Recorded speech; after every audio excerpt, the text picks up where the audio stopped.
Okay, this is a pretty important video. What we're working on here is something called a MOSFET switch controlled by digital signal.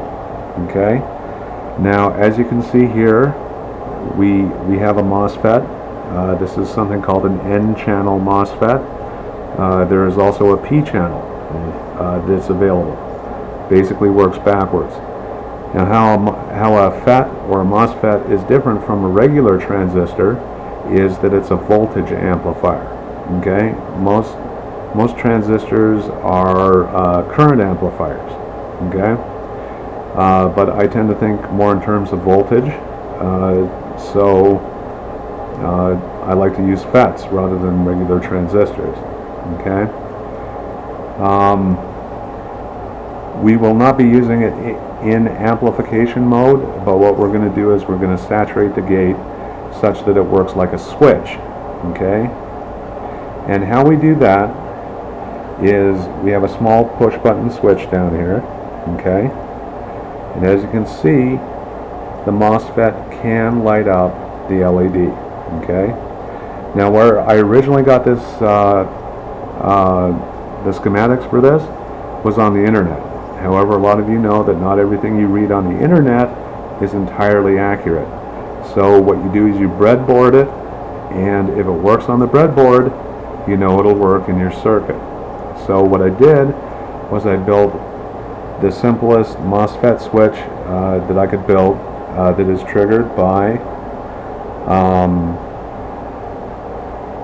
here's the plus 5 volt rail, okay, the red rail.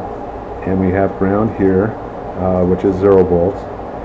And what we do is we take off of the power rail to the switch, so the excitation signal is coming over this blue wire right here.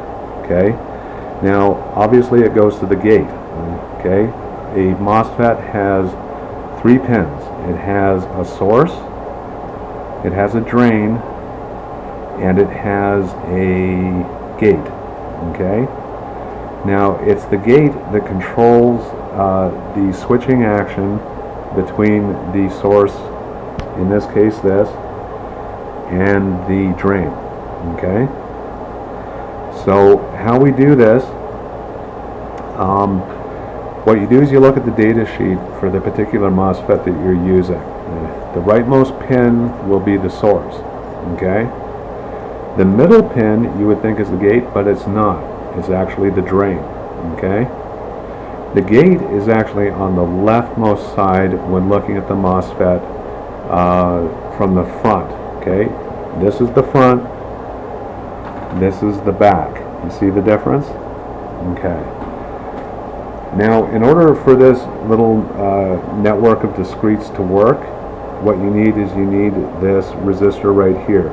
And this resistor is between 10k ohms and 100k ohms. Okay, it's necessary for the MOSFET to be running in a switching mode. And as you can see, it's connected directly to the ground.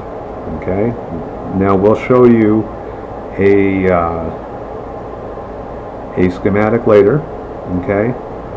But you can get this information from what you see on the video as far as where the components are placed. Okay.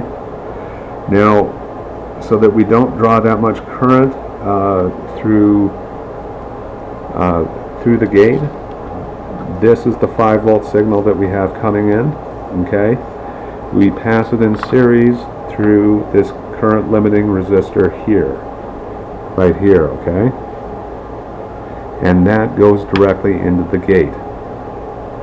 The gate is also connected, like we were saying, with this pull down resistor here. It also has another critical function that I can't remember right now, but I'm going to call it a pull down resistor for now. Okay, but it's critical that this is the simplest design that will work as far as I'm aware.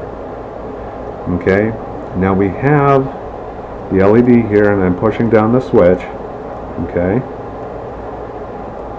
We have this LED here so that we can see if it's switching or not. Now notice how I have it connected up. I have the current limiting resistor, but because I'm running this sunk Okay, what we do is we hook it up so that the current goes this way. You would think it goes this way, but in this particular example, it goes from the power rail and it's sunk to ground. Okay, you're gonna have to think about that a little bit. Okay, let's see that again. I'm pushing down, light comes on. I let go, light goes out. Okay, now here's the schematic for it, and I've even put in some example values that will work. Okay, these are the values that I used on my breadboard. What we have is digital TTL plus 5 volts in. Okay, now if you can throw a MOSFET with 5 volts, guess what?